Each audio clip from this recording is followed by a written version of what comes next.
Have we girl bossed too close to the sun? There's a sickening, and I say that in a good way, new article in the Washington Examiner by Carrie Gress called, "Is it the beginning of the end of the girl boss era?" Spoiler alert, 100% yes, a million times yes. But this article is fascinating because the author credits conservative women with basically challenging the feminist ideology that has been ingrained in women for the last 50 years in a more effective and convincing way than we've ever done before. There is a mass exodus of women leaving the feminist movement and having the veil lifted from their eyes in terms of what we've been told will make women happy. Carrie writes, conservative women are challenging the regnant feminist narrative. For roughly 5 decades, feminism has enjoyed an unchallenged hegemony, which both indoctrinated women and gave birth to its child, woke ideology. Women such as Barbara Walters, Gloria Steinem, Katie Couric, and Rachel Maddow have had a lock on American women's messaging featuring consistent and now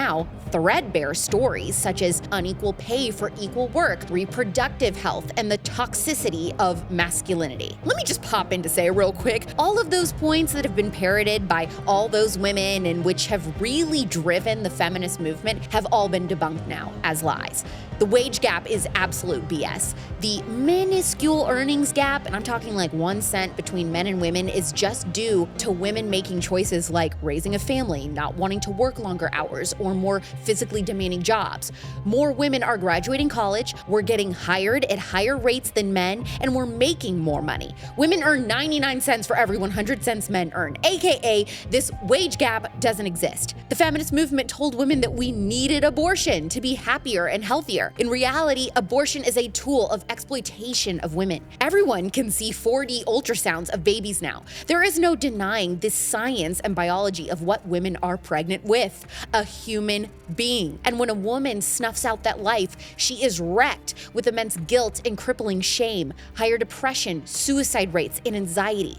Britney Spears is a great example of this. She just revealed in her new memoir, The Woman in Me, that Justin Timberlake talked her into aborting their child in the early 2000s because he didn't want to be a father yet. She wrote, "He said we weren't ready to have a baby in our lives, that we were way too young. If it had been left up to me alone, I never would have done it. To this day, it's one of the most agonizing things I have ever experienced in my life." Then there's the feminist narrative that masculinity is toxic. Well, let's just call a spade a spade. That was just a term created by toxic females. True masculinity is never toxic. It's protective, it's strong, kind, and selfless. We actually need more masculinity, not less. It's just a made-up term. For decades, she writes, conservative activist Phyllis Schlafly was the voice in the wilderness, taking on the cultural bullies.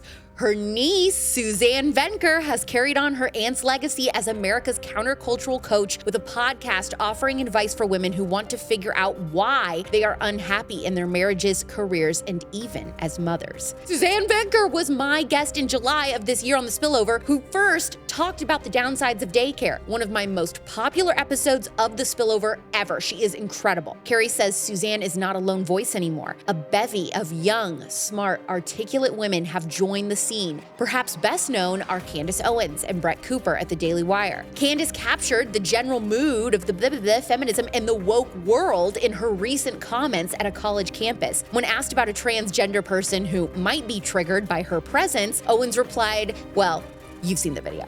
What do you have to say to the trans students on this campus who feel actively victimized by your presence here? Life's tough. Get a helmet, man. I'm too pregnant for this. Brett Cooper, on the other hand, has become a beacon for Gen Z girls and boys regularly subjected to woke nonsense at schools and colleges. Through the comment section, I am able to fill a void for people searching for a laid-back, common-sense perspective without the perverted values that are corrupting our society, to put it mildly. I actually had a comment that came up on one of my videos the other day that I wanted to share with you that I feel like highlights this well. A man said, "I'm a liberal, but honestly, listening to some of your viewpoints has started to change my mind. I was pro-choice, but I am moving to be moderately pro-life," which I think is pretty cool. So good. Amazing. She says other arrivals are women such as Allie Beth Stuckey and her podcast Relatable at The Blaze, Mary Rook of Trad-ish at The Daily Caller, Julie Hartman, a regular co-host with Dennis Prager and host of her own podcast titled Timeless, and Lauren Evans and Virginia Post, hosts of the Problematic Woman podcast at The Daily Signal. The podcast Girlbossed Interrupted by Helen Roy captures the spirit of these women with a Flannery O'Connor quote, "Push back against the age as hard as it pushes against you." The common thread among these women is certainly not age, race, education level, marital status, or creed, but an authentic desire to speak the truth about women, although certainly they talk about more than just women's issues. I love this because she's right. Like, all of those women, different seasons of their life, some married, some not, totally different ages, different races represented, different religions represented. She really hit the nail on the head with that. It really isn't even political, us having these types of conversations. Most conservative women just saw feminist lies for what they were from the get-go. But honestly, and I have talked about this, the feminist propaganda that we have been inundated with has been so pervasive that all women, left and right, have fallen for a lot of it, especially this girl boss thing, this whole girl boss mentality, that this idea that we can have it all. The truth is not feminist, but it is the truth, okay? We can have it all in terms of a career, we can have motherhood, but in order to do them both well, they need to be at different times. That is counter to what the feminist movement says, which says, oh yeah, do whatever you want to do, put yourself first. If you want to become a mom, which it's really not that important anyway, but if you want to become a mom, nothing will suffer. You can totally be a working mom full time and barely be home and travel a lot for work or whatever, and like your kids are going to be great. Either we have to prioritize career first and then motherhood, or motherhood and then pursue a career once our kids are older. Now, does that mean that we're equal to men in terms of career goals and all that kind of stuff? No, but that's the whole deal, dude. We just aren't. Women are needed more at home than men, even though men are needed too. And we are needed more than each other at different seasons and for different reasons. Moms are needed more, for example, from newborn to 3 years old. I talked about that in my Dr. Erica Comazar episode of The Spillover. Now, indoctrinated women will say, well, why doesn't dad have to stay home?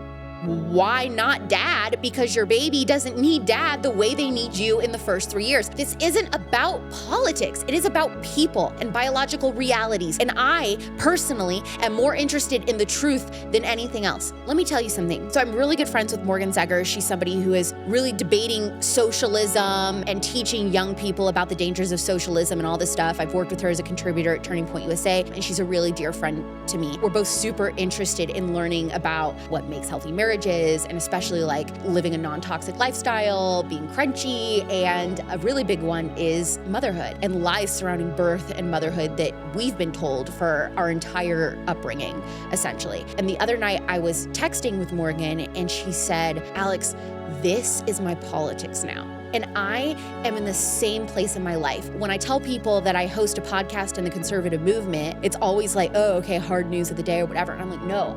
It's the cultural issues that matter to me. I am obsessed with this idea of like, why have we been waiting for so long into our life? We wait until we're pregnant to start caring about what should we eat while we're pregnant? How do we want to raise kids? How do we want to give birth? What are the pros and cons of home birth versus hospital versus birthing center? Like all these types of things. These are things that we should be preparing for and considering way before that. Really before we even go to college, we should be thinking about, is it a life goal of mine to become a mother? Okay, if that's the case, then does that impact the type of career I want to have, etc.? Women on the right are doing an incredible job currently getting through to other women who are apolitical or even more liberal about these facts and just bringing attention to the fact that we're unhappy. We're more unhappy as women than we have ever been. We have given the feminist movement 50 years to experiment on us. How has that worked? And I've said this a million times, but how has that worked for us? Why not try something new? What do we have to lose? And maybe it's not trying something new per se, but I guess technically it's new to our generation by going back to the basics. Relying upon reason, she says, common sense and humor. They are attracting the tired and weary, having found feminism's Achilles heel. Its arguments are shallow and quickly crumble under any kind of scrutiny.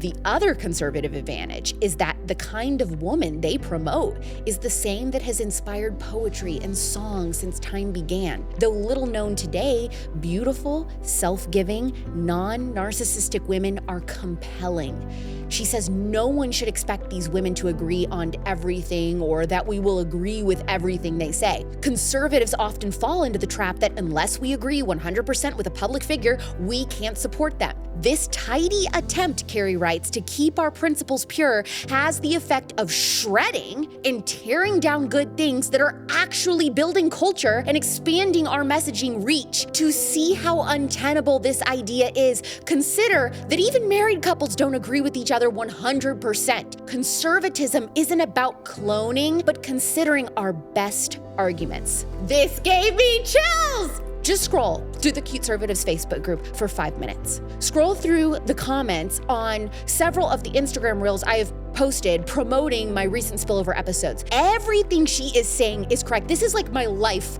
on paper. It is the number one pet peeve I have doing this job. People ask me like, well, what are the hard things? What are the best things? The one thing that makes me want to throw in the towel more than anything else, even conservative women struggle with stubbornness and not wanting to hear the best arguments on subjects having to do with motherhood and female roles especially. Everything that is countercultural gets attacked as mean, bullying, or shaming. Constantly, I am bombarded with threats of I'm unfollowing or I'm unsubscribing or I'm just not gonna listen to this, to an interview that I have with someone who threatens to shatter someone's worldview. And this is what I do not relate to at all. The coolest, best moments in my life the past couple of years have been when someone taught me something and wrecked my worldview. They made me consider something that I had never considered or questioned before. The biggest example I can think of is how I have changed my mind on the fertility industry, and I credit two people with this. It's Allie Beth Stuckey and Katie Faust. Allie is the person who started this conversation in the conservative movement, and her and I are friends. And I remember, I think it was 2020, I don't know, but I remember asking her, have we ever stopped to think about the pro-life ethics of IVF? Like, I have a lot of questions of this, and I'm not really finding any information. Allie was like, I'm not sure. She went and had a couple of really incredible guests on her podcast, Relatable, that I listened to that totally changed my mind. Then I went to have on Katie Faust on my podcast, who solidified my worldview changing on this more than ever. And then I know for some of you guys who were willing to listen to it, it also changed your mind. You'll have to go back and listen to those episodes, but it just created this question of if we're creating more harm than good. Not saying, and I go into that in those episodes, not saying that, children born with these different methods are less valuable or whatever. It has nothing to do with the value of children. They're still human beings. They're still precious. But if we believe that there are ethical issues that exist within it, for me, I had to consider, okay, so if I agree with that, when all of these problems were laid out for me from people like Katie Faust, would that mean that I'd have to give up my dream of being a mom if I don't get married? Because my entire 20s, I was like, oh yeah, by 30, and I'm 30 now, by 30, if I'm not married with kids yet, I'm gonna freeze my eggs. And so when my mind was changed on all of this, yeah, it sucked. It was painful. It was uncomfy because I had to consider that maybe my selfish desire or wanting to live in this cushy world of like anyone who wants to be a mom should be a mom. Well, is that really true? Is that what's best for children, to be purposely raised in a single parent home? If you become a single parent by circumstance, whatever, and that's out of your control, but if it's on purpose, is that doing what's right for you as an adult or doing what's best for children? But changing my mind on this and hearing this information, it made me better. I loathe people who want to be ignorant because things hurt their feelings. For those of us who are millennials, we've been fed the softest, babified version of conservatism our entire lifetime. But what is conservatism if it isn't conserving things like family and traditional gender roles? There is a lot to reconsider and relearn. The article finishes up, many of us are making the arduous journey away from feminism's cult-like purse strings. It feels like a luxury to have several talking heads to listen to, learn from, and follow instead of what conservative women did in the past, speak in hushed tones to their other closeted conservative friends. We can pray for fantastic success for these trailblazing women, but not so much success that they get hired by a place such as the New York Times or MSNBC. We don't need any more conservatives, she writes, entranced by a pants crease or the latest lefty wonderkind to abandon the very principles that made them conservatives in the first place. And that's the freaking conservatee, as I like to say. Thumbs up this video, subscribe to this channel so I don't get, hypnotized by some MSNBC job that'll take me away from my future family. So I can just make YouTube videos at home and do it this way. No, I'm just kidding. I mean, I'm not, but I am not. Also subscribe to my podcast, The Spillover, to hear enlightening interviews on topics exactly like what she just described.